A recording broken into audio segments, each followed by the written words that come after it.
Welcome back. In this video, I'm going to take you on a close look at what happened with Homo erectus in Europe.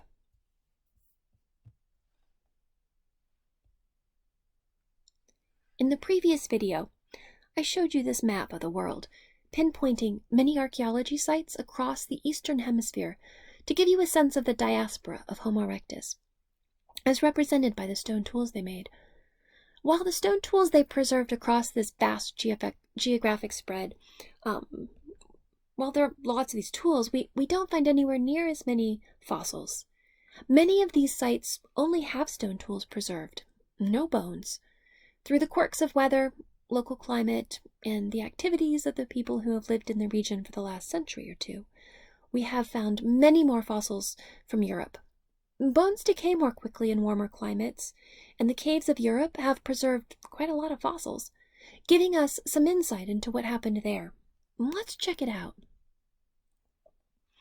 Now, as you know already, the oldest evidence of hominids expanding their geographic range outside of the vast continent of Africa is from the site of Dmanisi in Georgia.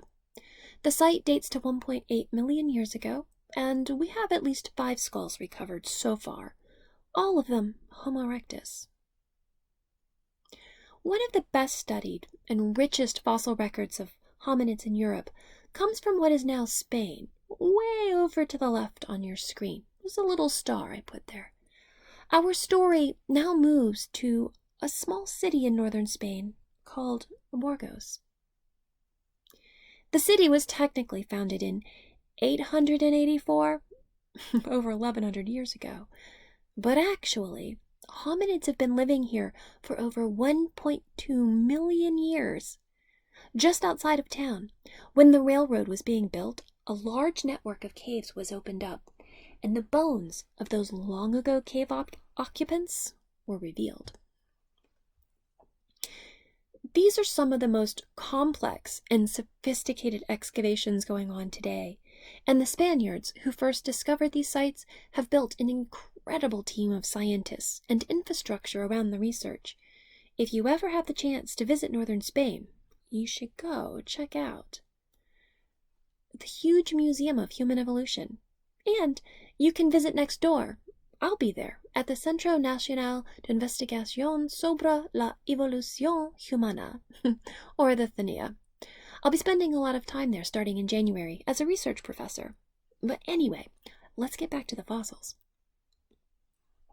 Those caves contain bones and artifacts from a range of different time periods. The oldest, as I mentioned, are 1.2 million years. Fossils that look much like the Homo erectus we see in Eastern Africa, and from the site of Dmanisi. There are also hominids from 800,000 years ago, also much like Homo erectus we've seen before. But things start to get particularly exciting with the cave deposits from about 400,000 years ago.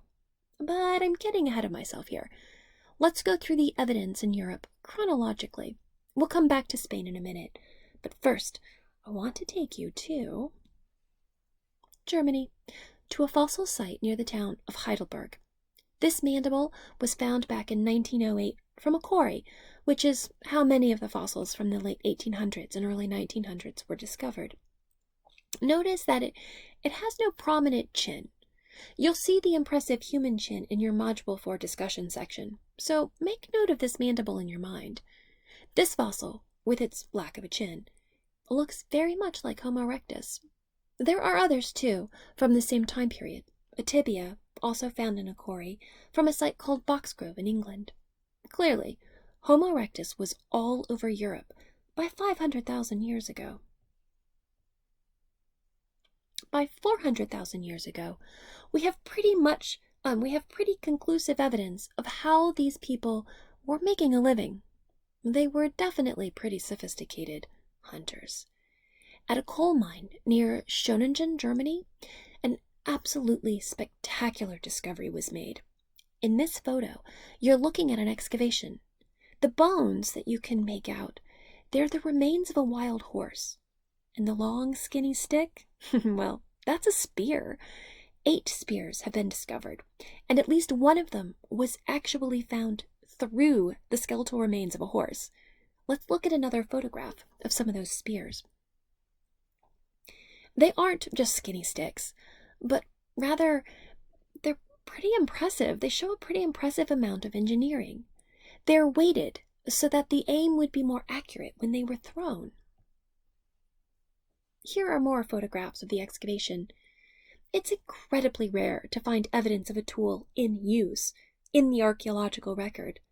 Like those teardrop-shaped stone tools I showed you before, we have to make best guesses as to what they may have been used for. But here, you have it, a spear, still through the bones of a wild horse. We can imagine these hominids. We can imagine how they would have been. This reconstruction always cracks me up. I am betting that they'd have had to wear something. They would have been covered up in some way, shape, or form, as Germany isn't that warm most of the year. I do really appreciate the artists who tried to recreate these ancient hominids. It's hard to do, but it definitely does create empathetic wonders. Let's go back now to Burgos, Spain.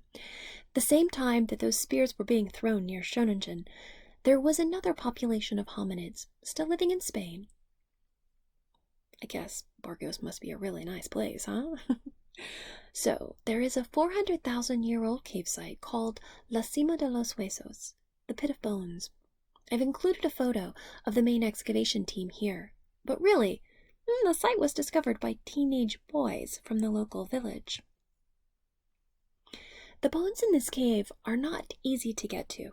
In fact, you have to crawl through very tight spaces for quite a ways, and then climb down a ladder into a pit deep in the recesses of the cave to actually get where the bones are. Oh, but goodness, the bones you will find there. You can see what the excavation inside the pit looks like. Crammed, for sure. It's definitely not for the claustrophobic among us. The excavations have yielded lots of bones of hominids, but also lots of bones of cave bears.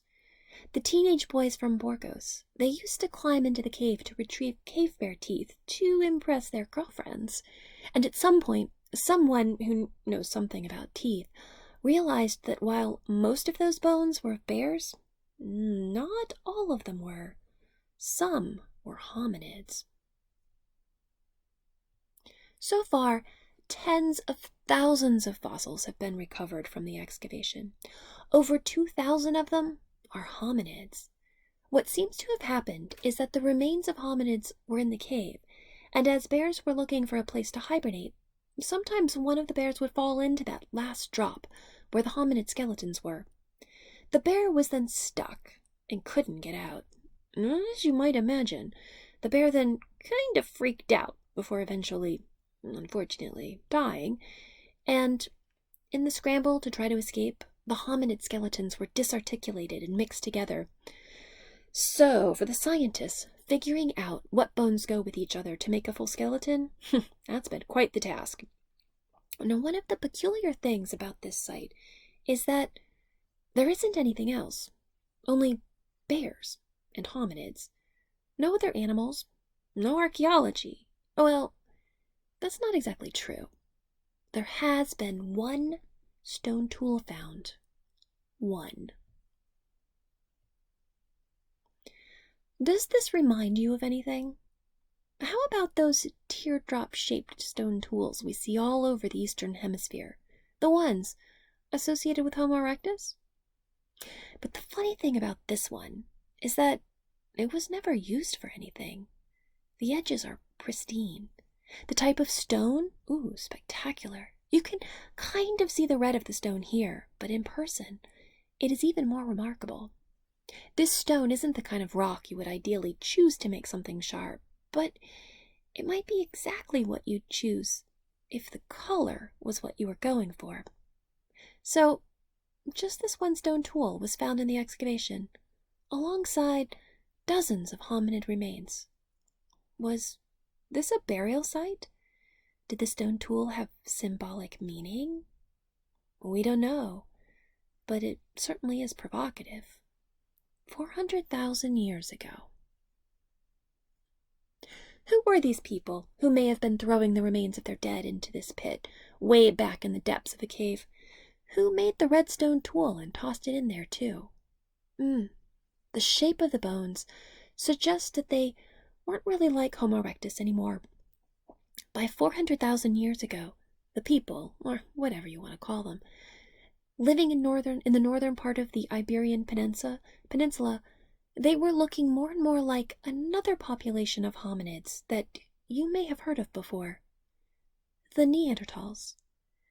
So tune in to the next video to learn about them.